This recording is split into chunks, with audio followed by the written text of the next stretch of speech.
Earliest civilisation के बारे में हमने पढ़ा, जिसमें हमने देखा कि वर्ल्ड लेवल पे जो पहला सिविलाइजेशन था वो कौन था? Mesopotamian civilisation. कौन था? Mesopotamian civilisation. वर्ल्ड लेवल पर पहला सिविलाइजेशन कहाँ डेवलप हुआ था वो सिविलाइजेशन? इराक में, टिग्रिस और यूफ्रेटस रिवर के बीच में। किस रिवर के बीच में? टिग्रिस और यूफ्रेटस रिवर के बीच में। इसके बाद हमें इंडस वैली सिविलाइजेशन के बारे में पढ़ेंगे, जो कि मेन टॉपिक हमारा है। और इस इंडस रिवर के किनारे ये सिविलाइजेशन डेवलप हुआ था। फिर इसके लोकेशंस के बारे में हमने बात किया था कि कहाँ कहाँ तक इसका विस्तार था। आगे करेंगे फिर से। ऑक्यूपेशन, ट्रेड, रिलीजियस प्रैक्टिसेस क्या थी उस समय के, और जो डिक्लाइन जो है, जो खत्म हुआ इंडस वैली सिविलाइजेशन तो कैसे हुआ, और लोथल और धौलावीरा का केस स्टडी पढ़ेंगे। ठीक है। तो अर्लीस्ट सिविलाइजेशन, टामियन सिविलाइजेशन, इजिप्टियन सिविलाइजेशन और Indus valley civilization, Chinese civilization, इन सभी सिविलाइजेशंस को रिवर वैली सिविलाइजेशन कहा गया है, क्योंकि ये सभी किसी न किसी नदी घाटियों में डेवलप हुई थी। मेन जो रिवर है उसके ट्रिब्यूटरी या उसके बैंक पे इनका डेवलपमेंट हुआ था। इसके बाद मेसोपोटामियन सिविलाइजेशन की हमने बात किया, ये इराक में था।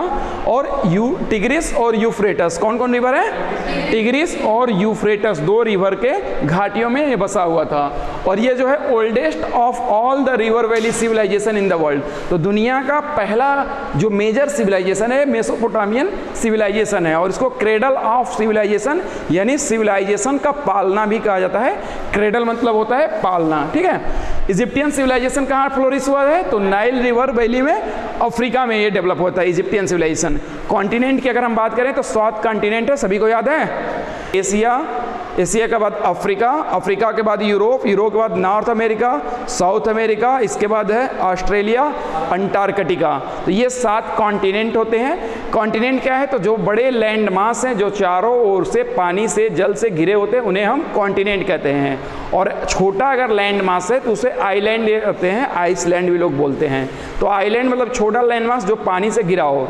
तो इसी तरह जो एशिया कॉन्टिनेंट है उसमें छोटे पार्ट को हम इंडियन सब कॉन्टिनेंट कहते हैं। इंडियन सब कॉन्टिनेंट में इंडिया के साथ साथ जो उसके नेबरिंग स्टेट्स हैं वो भी आते हैं, जैसे अफगानिस्तान हो गया, पाकिस्तान हो गया, बांग्लादेश हो गया। पेनिनसुला क्या होता है? तो पेनिनसुला जो होता है तीनों ओर से पानी से घिरे हिस्से को पेनिनसुला कहते हैं। जैसे इंडियन पेनिनसुला जो है साउथ में, वो पेनिनसुला है क्योंकि उसके चारों या 3 तरफ पानी है और एक तरफ लैंड है। ठीक है।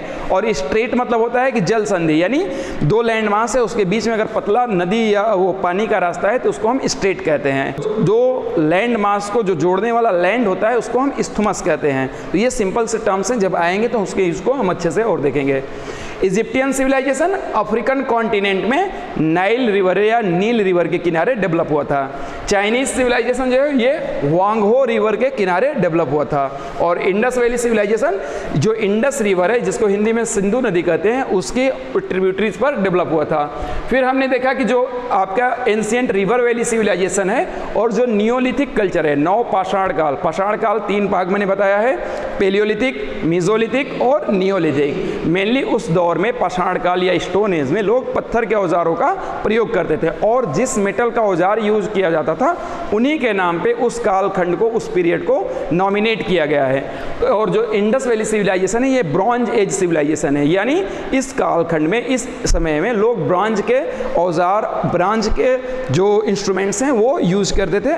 ब्रॉन्ज बनता कैसा है? तो कॉपर में टिन मिलाने से ब्रॉन्ज बनता है।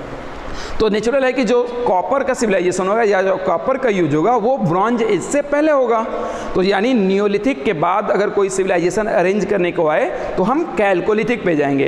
कैल्कोलिथिक से आगे बढ़ेंगे तो ब्रॉन्ज एज आएगा, और ब्रॉन्ज एज से जब आगे बढ़ेंगे तो आयरन एज आएगा, क्योंकि आयरन की खोज 1100 BC में हुआ था। और BC और AD के differences I think you all know, क्योंकि पिछली क्लास में BC मतलब वही जो ईसा मसीह का जन्म है उसके बाद के पीरियड को हम AD में काउंट करते हैं, उनसे पहले के समय को BC, और कहीं कहीं BCE भी लिखा होता है, बिफोर कॉमन इरा।